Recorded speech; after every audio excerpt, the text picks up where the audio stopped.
but I enjoy doing marketing. But what I've learned so far is that my first degree, which is agric economics, is just your fundamentals, it's the basic. You are educated. You may not be skilled in agric economics or agriculture, as the case may be, but you are educated. My master's degree in information systems and technology still helps me out today. My website is always functioning.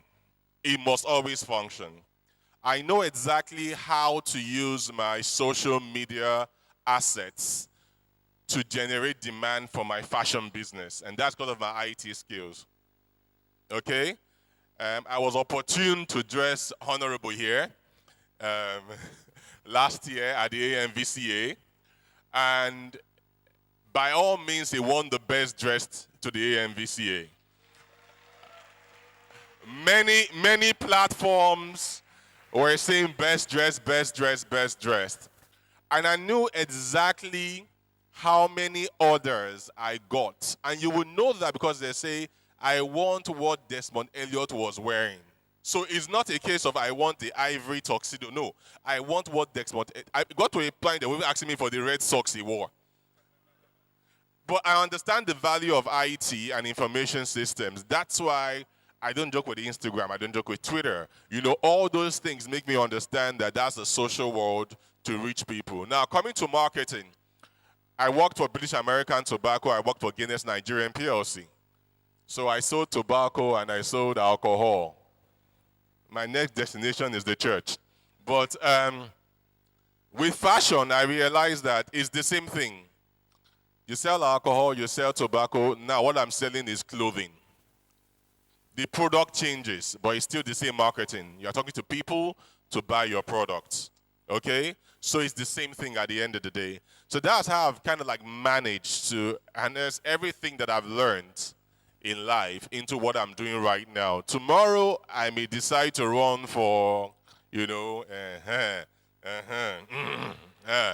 So I would always use whatever I've learned in this process to also push into that. So life is a learning journey, but again, it's a practical learning journey. I put emphasis on the practical because of you guys in school here in YabaTech.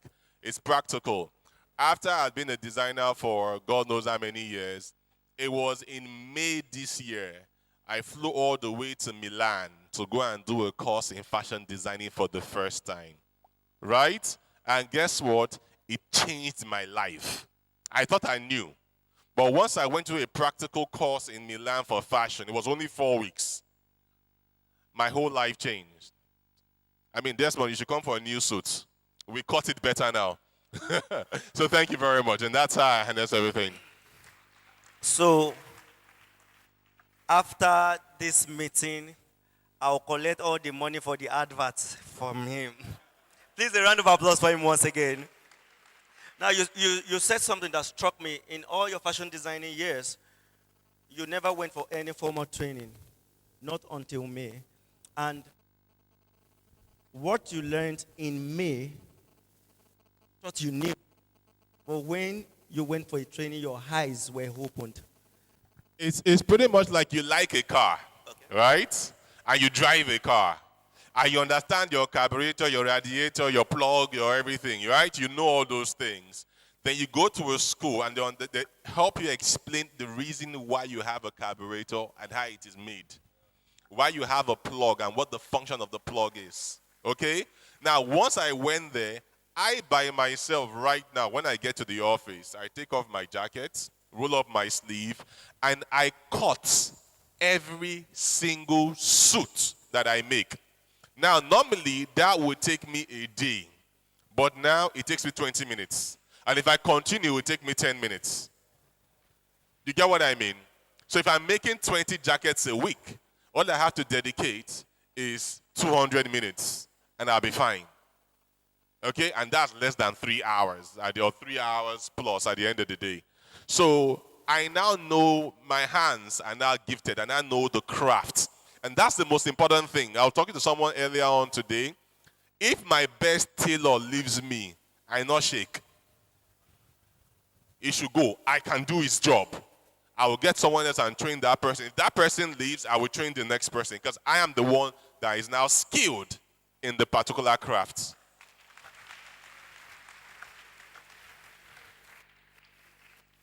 So, no matter how gifted and talented you are from a story, acquired skill makes you achieve faster within the less possible time. Please, a round of applause for him once again. Dr. Ebilola, reading through your story, I know you're an engineer, I know you're a PhD holder, and I also know that you finished with a first class. Please, a round of applause for her. Now, when I was reading your story, you said you were on the queue for NYC registration. And there was a long queue for people trying to register. And there was another door opened. And you wondered, you asked that, what is this office? You were told it's a Corporate Affairs Commission. And you registered a company. Now, my number one question is, at what point did you discover, at what point did you decide, or at what point did you know that you were not going to work for anybody, that you were going to work for yourself? Thank you very much. When I got back from the UK, I didn't really like the way people approached work. People went to the offices and basically did the minimum they had to do to get paid at the end of the month. And I'm a very zealous, keen and diligent and passionate person. So I didn't really want to be caught up in laziness. And then I had to go to Abuja to sign on for NYSC, and my parents had given me some money to stay at a hotel in Abuja.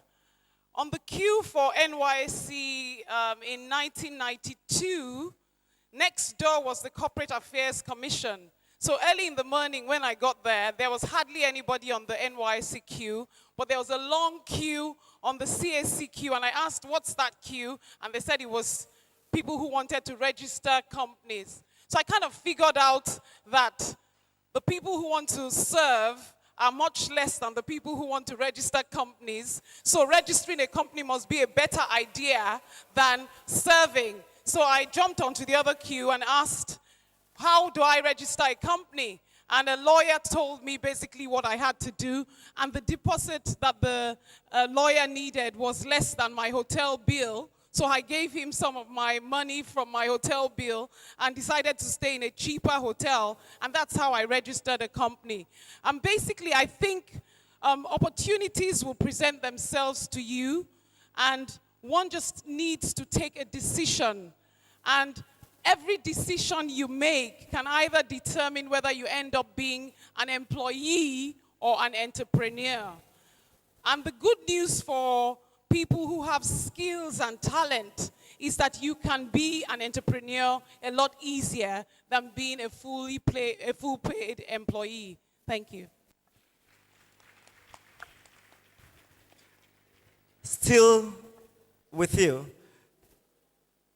Now, starting out on your own, were you not scared? Because I know it takes a lot of capital to venture out on whatever you want to do. Did you have any insecurity, or you had this 10 million somewhere that, okay, yes, because of this money, here? Not at all. First and foremost, I love maths, physics, and chemistry. So I had got being one or two of the females in a class of males. So I didn't really think anything about being a minority, and being a tomboy, I didn't really mind being one of many men in any situation. So that was not a problem at all. Well, I didn't start my business, Lonadec Oil and Gas Consultants, with a lot of money. All I decided is I have the skills, I have the capacity, I have the capability, I have the competence, and I can think through problems and solve problems